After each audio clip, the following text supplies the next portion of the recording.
My Gavan and Melonine, and well met indeed. I'm Arachir Galadirthan, head of the modding team behind Divide and Conquer, and welcome back to the same as we continue on with the faction overviews, and today dealing with, full disclosure, the faction I know the quite possibly least about. Moria, the Goblins of. I have played as Moria a grand total of no times. I have put thought into Moria's roster a grand total of no times. And I have devoted runtime to the furtherment of the Moria campaign. Again, a total of no times. There's lots of incorrect English in that sentence, but you get the gist. Moria is unfortunately the left-behind child, the child that has been locked in the attic and forgotten about in Divide and Conquer. Personally, I think, anyway. They're very unchanged from Third Age Total War, and that is our failing. So I apologise to any of you who are particular fans of the Goblins of Moria. I shall bumble and stumble my way through this episode as best I can to give you the information. But I might miss a thing or two, but it shouldn't be too bad because unfortunately there are very few features to the Goblins of Moria. So let's start off with your starting size. So at the beginning of the game, the first thing that you will need to note is there will be a bit of a pause at the beginning of the game as you take over Khazad-dûm East. This is done by the AI. It's done without your consent, basically. You just get a pop-up message telling you, do you want to occupy, sack, or raise the city? Or occupy, sack, or loot. I can't remember the actual wording that DAC uses. Or Medieval 2 uses, rather. So there's a brief pause at the start of the campaign, but that is entirely on purpose. So then once the campaign actually kicks off, you have these four regions. Zag-Kala in the Kala Gorge to the north. You have Anon-en-Arod, the Gate of the Mountain, which is what that means, and Khazad-dûm West and Khazad-dûm East. And that is it. You have not got a huge army at the start either, but it is arguably actually bigger than many of your neighbours, and indeed many of the faction overviews we've covered thus far. In Anon-en-Arod is Lanug with quite a lot of trash. Now, when we use the word trash in previous faction overviews and in faction overviews hereafter, the word means your nation's very worst unit. But when we use the word trash for the Goblins of Moria, what we are actually describing is the game's trash. These are the worst units in the game, but there are bloody millions of them, and that is what gives the Goblins their oomph. So, you start off with a lot of very early tier garbage in Anon-en-Arod, and a lot of early tier garbage in Khazad-dûm West, where your High Chieftain Uglag resides, who unfortunately has an image which is quite obviously the orc from the films, so apologies for that. Need some variety in there. Orcabal, the Conqueror of Moria, starts in Khazad-dûm, and his army is spawned in, as I say, at that very start of the game, when it captures that. And Zag-Kala has a very small garrison as well. You do have, at first glance, a relatively sizable army, but it is actually quite poor and it's not going to do very much for a long time.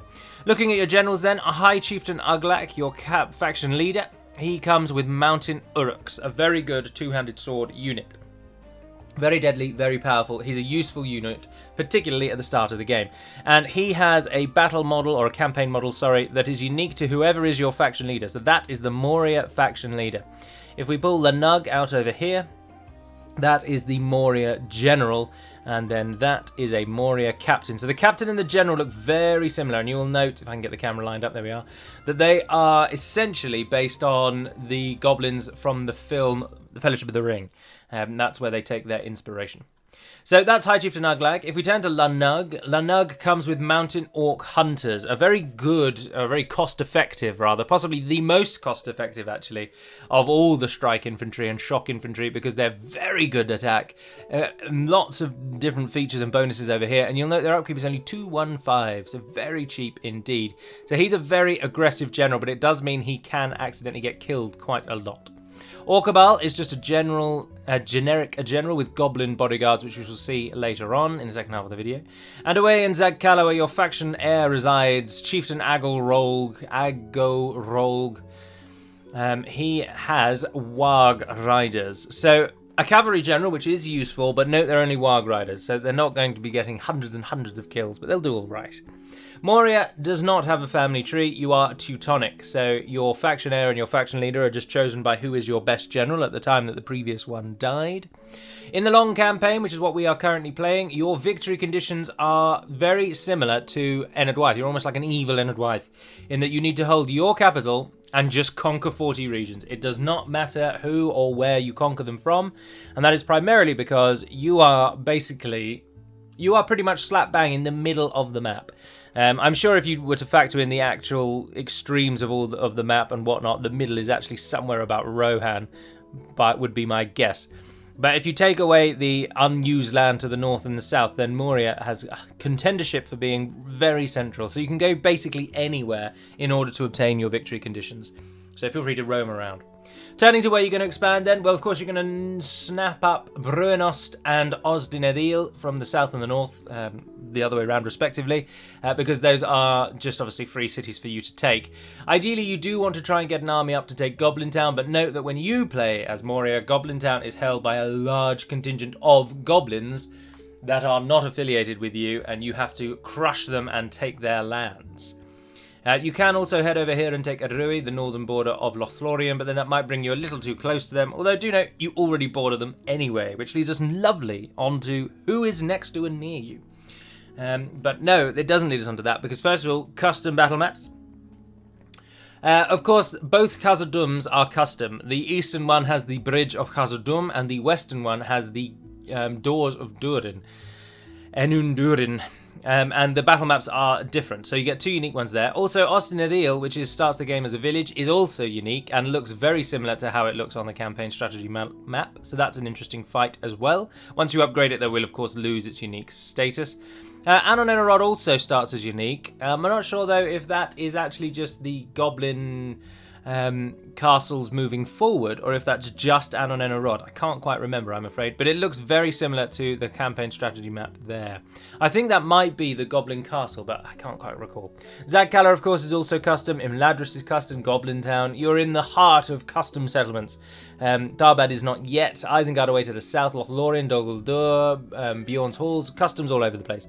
So there's lots of variety in the early game in where you're going to be fighting. And of course, geological features, your entire civilization is saved is protected on its eastern side by the mountains, the Misty Mountains, Ihithaiglir. Khazad-dûm is the only crossing point other than Goblin Town, which is far to the north, from east to west in the Misty Mountains. Zagkala has long since been changed, so it no longer connects across the mountains. So if you wish to, you can just build up a lovely defense in Khazad-dûm East, hold that, and focus entirely on the west, which gives you a lovely, secure border.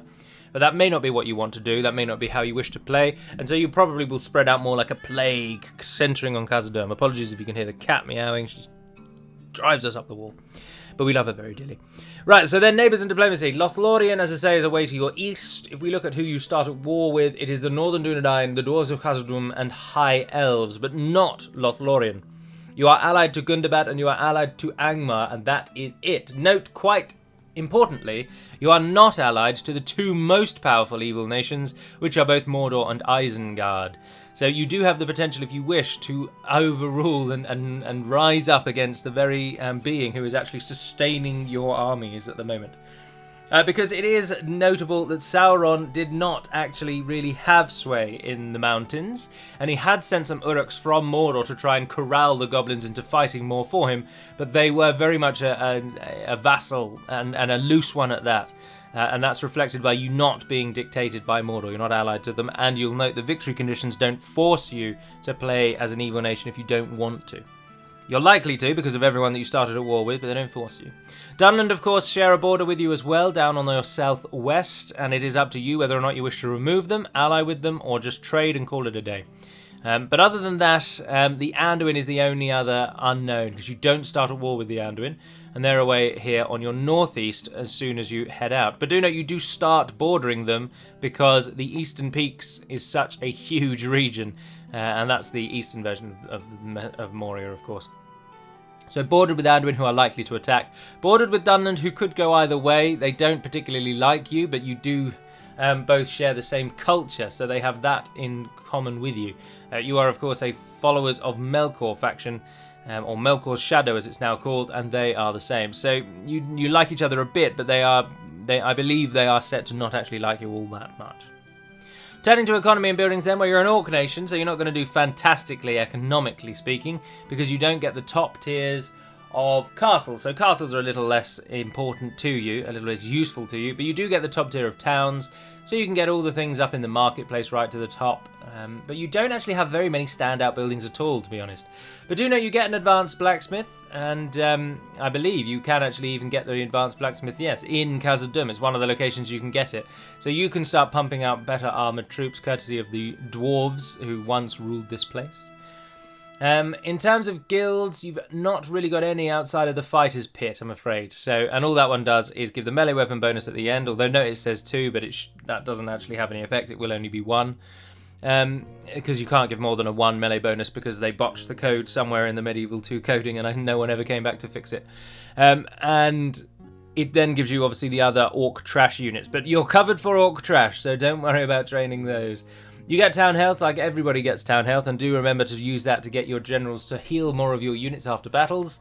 But outside of that, though, very, very little to talk about in the way of either unique buildings or goblin-specific buildings. So, as I say, there aren't really any uniques. It's not like if you take Tharbad, you'll be able to rebuild the bridge. There's no mechanic like that for Moria, and you've only got 1 guild as well. So otherwise, it's a very standard building line.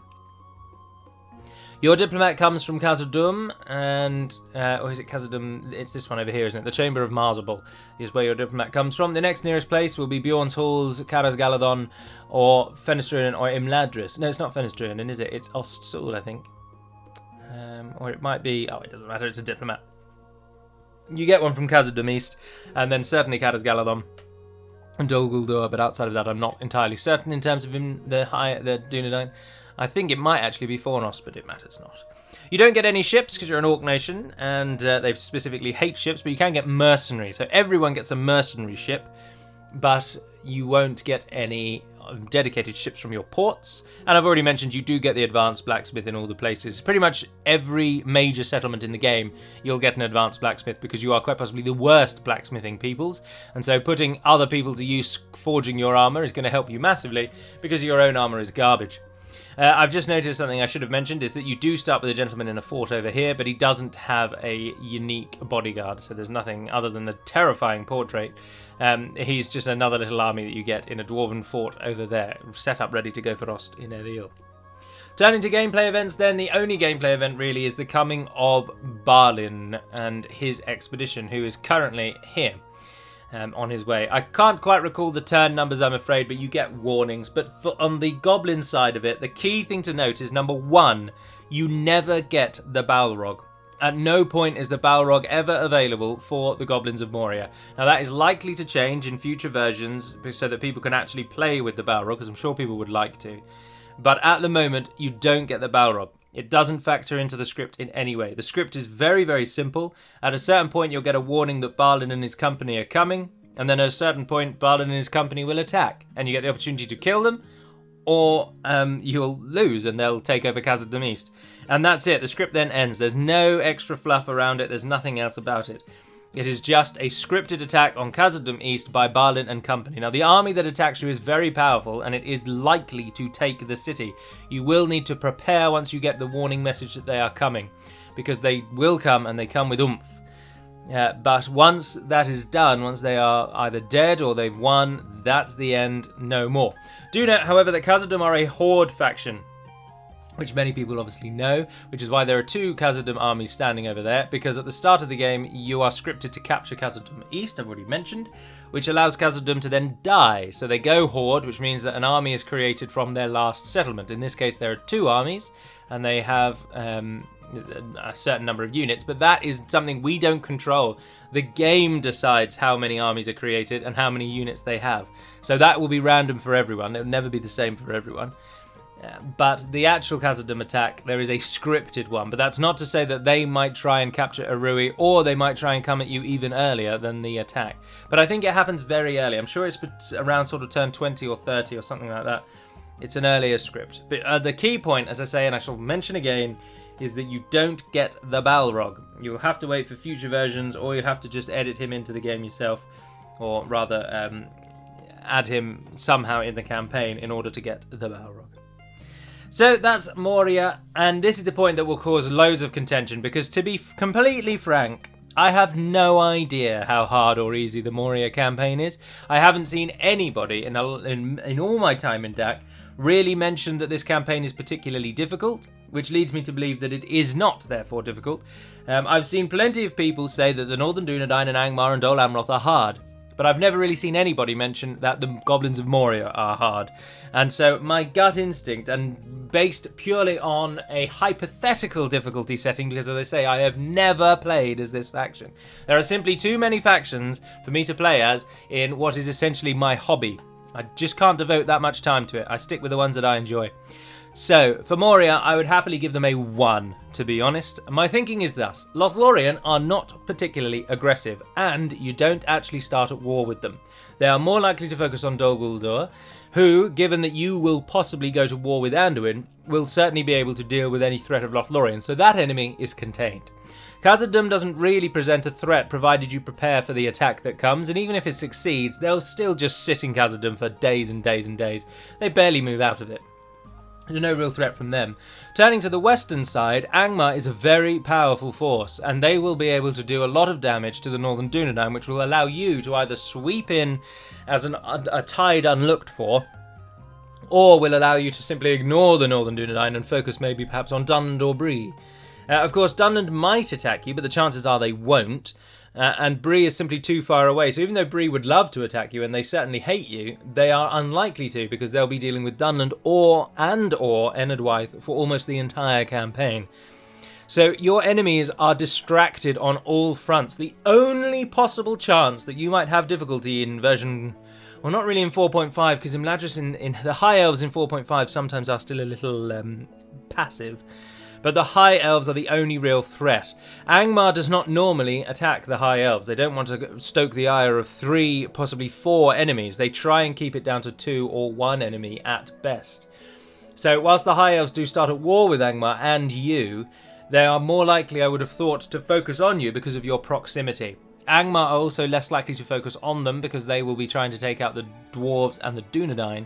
So the High Elves are your only real problem, and the High Elves suffer massively from obviously a lack of troops. The AI doesn't get any cheats in Divide and Conquer. This is not Warhammer 2. They will not be able to field countless armies out of a single settlement. Their economy will be massively hamstrung if you can capture certain settlements. Also note, of course, that in the east, the High Elves only have Camath Bryn and Imladris at the start of the game for you. So taking out those 2 provinces and boom, that problem is suddenly solved, because then the High Elves are sequestered back over in the west, where you will never see them again. So I think the campaign is easy. The campaign is all about hordes, as we shall see as we now pass into the second half of the video, and we see the grand horde of Moria stretched out on the field for all to see. So that concludes the campaign side, and I will jump over to the battle map. Welcome to the battle map, then, for Moria. And a quick overview shows that the faction actually has quite a well-rounded roster. There's 4 options in pure range, with a couple of unique siege equipment we'll see in a moment. You've got actually quite a number of cavalry units to choose from. Obviously only 3. We're not talking with the sort of 10 units that Rohan get. But there's still at least some cavalry to deal with. So there's a flavour for every occasion in the Moria roster, but everything is unfortunately pretty subpar. But something that you will notice is that the screen is quite full, because if you look down at the numbers, lots of units are in the 200s in terms of unit size, including even your elites, who have 253 goblins in each battalion.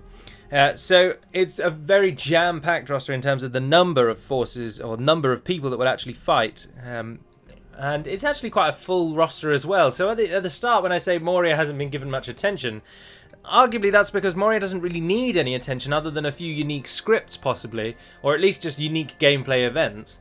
Their army roster is sound and is absolutely ready to go and doesn't really need any additions, but perhaps the gameplay could do with just something a bit different, so it isn't just a standard take over the world style play. But let us dive in then. So your absolute garbage trash, as I've already mentioned, and already laid into these poor fellows, because they quite possibly are the worst unit the game has. Snagger Stalkers. 2 attack, 2 charge, 2 defense. Defense skill of 1, shield of 1. They have no armor, so archers, they have literally no resistance to arrow fire at all. But their recruitment cost is 258, one of the cheapest units in the game. Their movement speed is slightly faster than everyone else though, because of course they are terrified, they're corralled into battle, and they wear no armor, so they are speedy little buggers. Terrible morale, poor and poor. The morale throughout the entire roster will be bad, because we are the Goblins of Moria, and we don't like to fight outside in the sunlight, which is a constant debuff for us, and the only way in this game we can actually represent that as a debuff is to give them a poor morale stat. Supporting them is a javelin version, and the one that you should consider getting in all instances, because at least this one throws a javelin. So its javelin's attack is still only 4, which is rubbish, but at least it throws one. After that, its melee is even worse, and its charge is even worse than the snagger, and its total offense is actually also worse, because they don't even have a shield. So, absolutely garbage units, but again, very cheap. Their purpose is to die, and do nothing but that. Something that they do very, very well, perhaps a little too well, in fact, because they die before they kill anything. The snagger really are just very handy at keeping units that are a bit more important alive, or acting as the very squishy and malleable anvil that the enemy will bump into. Frequently, because these guys are so easily trained, you'll be able to get hordes of them if you wish. Now, the other unit that's actually useful, because there are 228 of them, are the archers. So their missile attack is only 1, which is rubbish. That's as bad as the Hobbit Sheriff's stone throwing attack. But of course, when you are raining 228 arrows down on your enemy, even though it's only doing 1 damage per shot, that's a lot of arrows hitting the enemy, and they do manage to get the kills if there's enough of them. Poor morale response. They've got one of the lowest ranges in the game. Even some cavalry archers outrange them. Their accuracy is not very good. They only get 16 missiles, but 16 missiles when you have 228 people for the cost of 258 is not that bad. If you get 4 or 5 of those in your army, you will be raining hell down on the enemy for a very long time. And they will rack up the kills. So don't overlook the archers, but only get these 2 if you need something to be doing some dying for you. Moving on to your units that will actually do something then, starting with the Goblin Infantry, they start to have stats that will actually achieve a goal.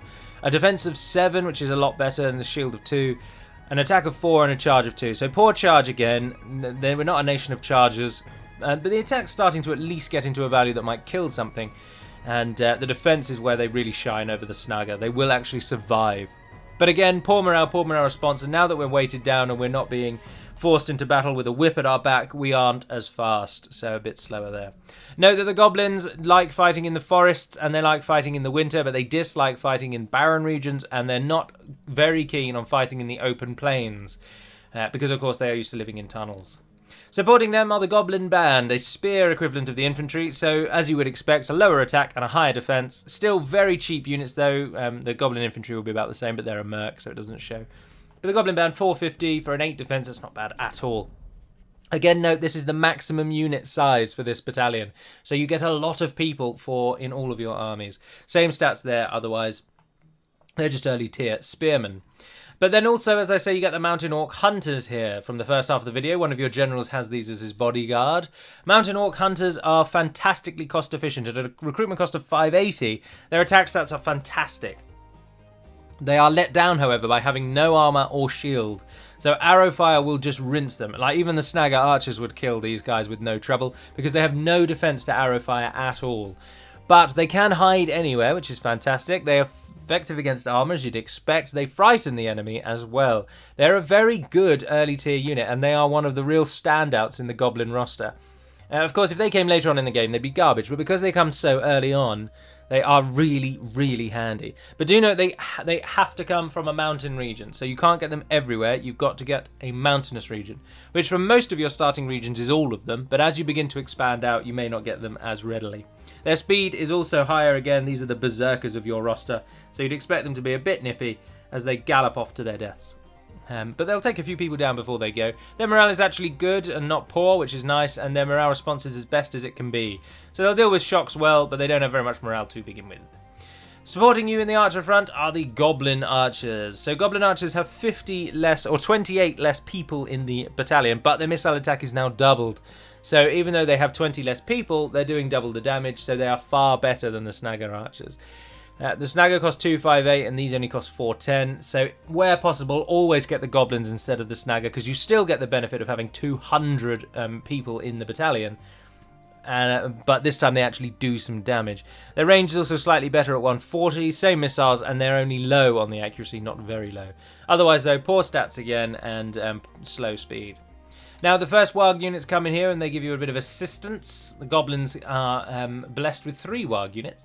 First amongst the roster are the Warg Scouts. Now, these are crossbow-wielding warriors atop cavalry. They are one of only, I think, 2 mounted cavalry, mounted crossbow battalions in the game. The other being with Dorwinian's Thorn crossbowmen, or Thorn Outriders, or I can't remember what we called them. But anyway, they're for Dorwinian. The Warg Scouts aren't very good stat-wise, and their only real saving grace is that they are a maneuverable anti-armor unit. But no, you've got the Mountain Orc Hunters, who will do much better against anti-armor anyway, but if you need them in a push, the Warg Scouts will do the job. There's a relatively large number of them at 76, so they'll outnumber a fair few cavalry battalions of the good nations. They're effective against armor, of course, with the crossbows, and Dackle crossbows are. Their melee after their missile, though, is poor at only 4. Charge of 5, which is... There's a lot of infantry units with a better charge than that. And their total defense is only 7. So they'll do the job once they finish with their crossbows. They'll be good at routing, chasing down enemy units and maybe causing a unit to rout. But do not expect anything from them in dedicated melee, because they just simply will not perform. 18 missiles, 90 meter range, which is almost a javelin range. That's awful. But they have average accuracy, so that at least boosts them up a touch, because they are your most accurate ranged unit to date. And we've gone through 4 ranged units already, so that gives them at least something to shout about. Supporting them are the Warg Riders, their first dedicated cavalry unit. Attack of 7, charge of 6, so starting to get up there now with something that will actually kill things. And a defense of 8, not really very good at all. But do note that Warg Riders get a bonus against other cavalry, and that's possibly where they shine the most. The recruitment cost isn't too bad for a cavalry unit at 850. Average morale, impetuous on the response. They're slightly faster than other cavalry as well, so you should be able to rout them. And then not only do they get a bonus against cavalry, they get a specific bonus against Northman cavalry, which is the horse used by pretty much all early tier cavalry units of Dunland, Bree, and the Northern Dunedain. So that's the early tier horse for those factions. So they get a lot of early tier boosts. Moving on to then what will then be the units after the barracks event. The first unit to deal with, because it stands alone, are the Uruk Overseers. Uruk Overseers are a chanting unit. If you are unfamiliar with this, it means that they have the ability to stop fighting, start chanting to the sky, and it boosts the morale drastically of all units around them. I'm afraid I don't know the exact numbers that it boosts the morale around them, but it can, in my experience, it will keep a unit that would otherwise break very easily fighting for a very long time. Their primary purpose is to inspire your army and keep your snagger units fighting. After that, they don't serve too much of a purpose because there's only 50 of them. They're the only real unit in your roster that doesn't benefit from large numbers. But of course, they inspire your forces and they can chant, as we've already said. They're also armor piercing if the enemy does get to them. Their attack is 7. Very poor charge though, but a defense of 17 is really quite good. That is, I've done them first, but I shouldn't have, because they're in terms of raw stats, they're the best of your tier 3. But of course, with only 50 people in the battalion, they won't actually get that many kills. Good morale response, and they're slightly slower on the movement speed. Once they have finished chanting, once the rest of your army is dead, for example, they work kind of like a cut price shock infantry. But then we come to your dedicated battalions, and as I've already mentioned, they benefit from having the maximum unit size. The first are the heavy goblin infantry. Just a very simple, straightforward sword and board. 6 attack, 3 charge, 14 defense. They're really arguably not actually as good as Gondor militia, or they're just slightly possibly better than Gondor militia, but they're about that tier. But there are 250 of them for a cost of only 680. So whilst they are your elites, they are in no way elite. So do watch out for that. They are not they're a very average unit compared to the rest of the world. Their morale is average now, though, which is so it's at least rising up into the higher tiers, but still poor on the morale response. They will run away. But just sword and board. They perform all the roles that sword and board will. Heavy Goblin Halberds are, as the name suggests, halberds. They're not pikes, so they don't benefit from the pike animation, but they have a 5 attack that's effective against armor again, quite a nice charge of 6, and a defense of 12. So a unit that will start actually holding the line well. Do note that halberds are still better than most units at holding the line, so even though the stats may seem worse than their Heavy Goblin Infantry counterpart, they will likely hold the line far better than the Heavy Infantry would. Again, very cheap for what you actually get. Average morale, poor response, bonus against mounts. This one holds the line, this one attacks on the side if you don't have any shock infantry left. And at a push, this one will also hold the line as well. Supporting them are your last 2 foot ranged units, or not foot, but your last 2 non-mechanical ranged units. And they are the Heavy Goblin Crossbows and Archers. So the Archers have a 5 melee and a 4 missile, so really still very low missile stats, even for your best Archer. But they do have poison arrows, which reduces the enemy morale. They have a 12 total defense, and they cost 690 again, so very cheap, and you get 178 of them, which is a good amount for such your late game unit. 170 meter on the range, so they'll start being able to actually fire back at elves now. Average accuracy, and 28 missiles, so they'll fire for quite some time. A very good archer unit for the cost. They're a very poor archer unit for the tier that they actually come in at, but for the cost that you get them at, they're a good one. So you can get large armies of these tier 3 units quite easily. And lastly, you get a goblin... Oh, that is the archer, sorry, the crossbow is the one on the left. Lastly, then, you get the crossbows. So a counterpart to the archers, this one obviously is armor piercing instead, but very similar stats as well, or otherwise, sorry.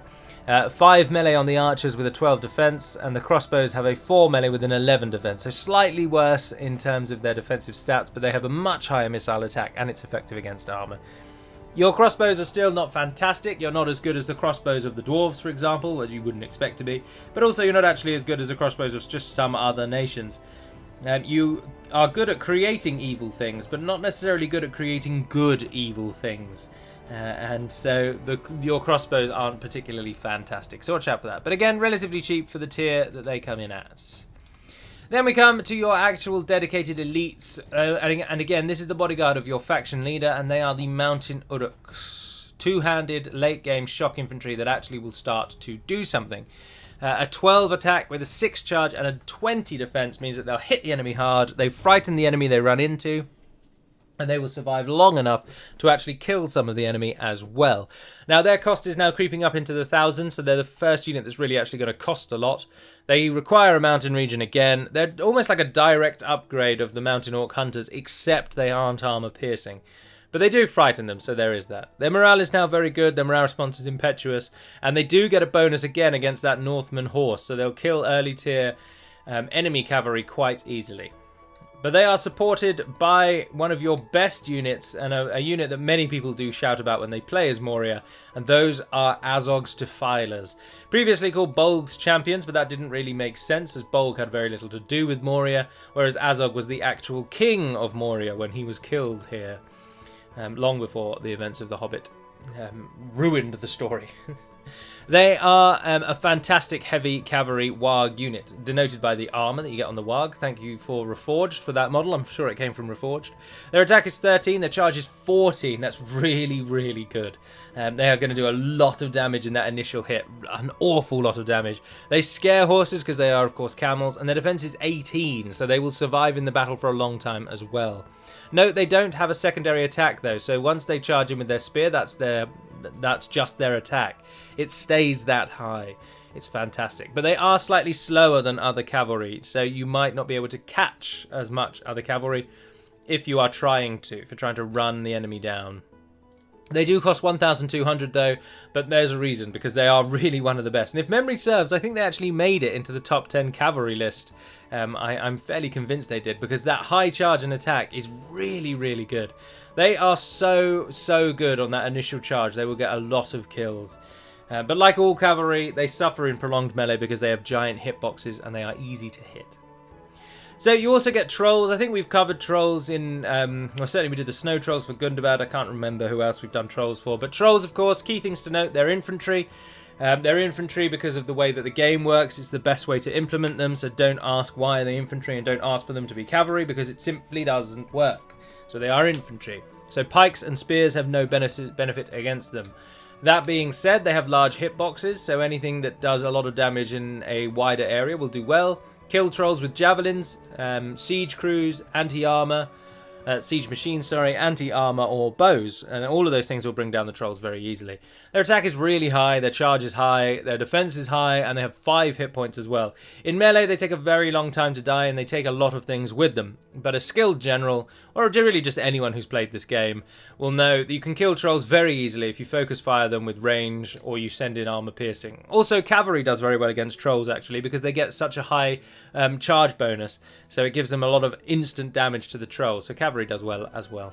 So those are trolls. There's not much more to say about trolls. They can't be staggered. That's built into their animation. They have excellent morale and it's locked so they don't run away. They get bonuses against mounts, but they are very slow. They cost an awful lot and they can only be trained from certain regions that are a little random. So if you can train trolls, it's on purpose, and if you can't train trolls, that's on purpose as well. And then we come to your siege. So first of all, I just wanted to show that you get the troll catapult, which is in all the ways exactly the same as a normal catapult, except once you've finished, you have an extra unit of trolls to send into the enemy, which is always very nice. So it gets a little bonus there. But the real reason we've got the siege is the Flame Wrangler. The Flame Wrangler, many of you will recognize from Medieval 2 because it is a mangonel and it fires a barrel of something. I don't know what, but it explodes in the air and rains fiery death down on its enemies, as we shall see in just a moment, and as we saw at the end of the last video as well. It is highly inaccurate and will often kill your own units first, but if it does hit the enemy, it is one of the single highest damage dealing anti-infantry devices in the game. However, it's so inaccurate, it's almost difficult to explain. It really misses a lot, and the barrel can explode very, very, very high up and hit your own units, or the barrel might completely overshoot the enemy and blow up behind them and do little damage. But if it can explode just at that right moment, it can take out almost half of a battalion of almost anything. Pretty much anything that it touches, it will kill. Be that friend or foe, though, so do watch out. And lastly then, your actual bodyguard. We always end on the bodyguard. The goblin bodyguards. They are sword and board and very, very vanilla. There's not much going on here. They have a high attack of 9. Their defense, though, is only 22. Many bodyguard units have a defense a little higher than that, so that's nothing great. And note there's only 79 of them. Something that perhaps could be changed is they could have a slightly larger size. But remember that all bodyguards only, by default, will only respawn their battalion size to 77 if it goes below that. So if we gave the bodyguard 100 goblins in its battalion and 50 of them died, it would only auto-replenish back up to 77. And then it might add a few more if there's any security traits or anything like that going on. So if we made them larger, you'd constantly be having to retrain them in settlements. Their morale is only good, morale response is good, movement speed is slightly slower. You will note that almost nothing in your roster has very good morale. I think in fact Azog's Defilers might be the only unit, bar possibly the Trolls as well, who have excellent, but Trolls don't really count. But of your mainline units, your morale is really poor. Even Mountain Uruks having very good as well, but your dedicateds only have average. So your army is not one that wants to fight for a very long time. So always keep an eye out for that. Now I'm just going to take control of the Flame Wrangler because I think the AI might take a long time to use it. So I'm going to take control of that and we can fire that in against the enemy then. Which is going to be unfortunate because you'll guess exactly who we are playing against quite quickly. Because it's going to show you just like that. But anyway, we'll get the Flame Wrangler to fire, and if anyone didn't see who I just clicked on, now we can move on to who is next week's episode about. It is a traditional enemy of the goblins. There's a lot of red banners amongst the small army in front of us. And then the instant giveaway on the left-hand side there. It is, of course, a terribly inaccurate shot from the dwarves of Erebor, the last dwarven nation that we have to cover. I will go over the dwarven catapult in the Erebor overview. Erebor's roster has been entirely redesigned to fit in with the theme of the units from the Hobbit movies, because it's always worthwhile taking inspiration from movies for the visuals, because lots of people will want those visuals in their game, so they like to have that tie-in, and Erebor have that. I'm hoping our Flame Wrangler has gotten into position, and we'll start firing shortly, just so we can get at least 1 or 2 shots of it firing off. I've had a couple of people comment on these battles at the end. I've seen a couple of people say, can you play the battles for a little bit longer, please, and see what happens? And I'm afraid to tell you that in every single one of these battles, the AI will always win, because I don't like to take too much time setting these armies up. So I give us all the maximum amount of money that we can have, which is about 100,000. And see how damaging it is when it actually hits, but see how wildly inaccurate it is with the flamings. The AI, I just click on the auto-generate army, so it uses all the money that it has available to it, so it gives them a full banner army, and all of them are at 9 chevrons with the maximum armor and the maximum attack bonuses that they can get. So, whilst I can understand why you might want me to play on in order to just see the visuals of units fighting, in terms of actual victory concerns, oh dear, that's why the Flame Wrangler is a risk. Heavy Goblin Halberds have just taken a blinding hit. Given that our target is over here, the Flame Wrangler missed that badly that it just killed our own army. They really are really deadly. You have got to watch out. Now, I set myself to be the defender here, which has unfortunately worked against us, because the AI is then just going to sit back and wait as well. As they've sent forward their single crossbow unit, which is draining all of our arrow fire. And then we're not getting to see the battle, but that doesn't really matter. You've all seen what Moria looks like, and you've all seen what the dwarves look like. But if we can get another couple of Flame Wrangler shots off, I'd love to see that. Yes, here they come. Oh, another horribly inaccurate early explosion. And from all three, it's like a fireworks show out here. But there are very much, unfortunately, I've played a lot of Warhammer recently and I'm harkening back to it, but they are very similar to the Hellfire Rockets. Is it Hellfire Rockets? I can't remember the name, I haven't played the Empire in a long time. But you all know the rockets that I mean. If you have an army built up almost entirely of them, you will decimate your enemy because they do so much damage, but they are just so inaccurate that they are likely to kill more of you if you don't bring enough of them. And they look so good though, don't they? Absolutely awesome. They just miss everything. But anyway, that's going to conclude this episode. So it will be the Dwarves of Erebor next time. And we will see that's the last of the Dwarven nations actually to fill out. And this has been Moria. I would welcome your suggestions on what you think a Moria campaign could be jazzed up with. But please do it on the Discord. If you would, so that all the suggestions are in one place and we can easily read through them. But I'm not going to chastise you if you do it here on YouTube. But if you have any thoughts of how you think Moria might be made more interesting, and don't suggest units because we don't have any unit space, but if you have any sort of script ideas that are not massively far-fetched, then please do let us know and we can consider them. But for now, that will conclude. So thank you very much for watching, if indeed you have. And until we speak again, dear friends, and of Iron and Den per Melonin, and farewell.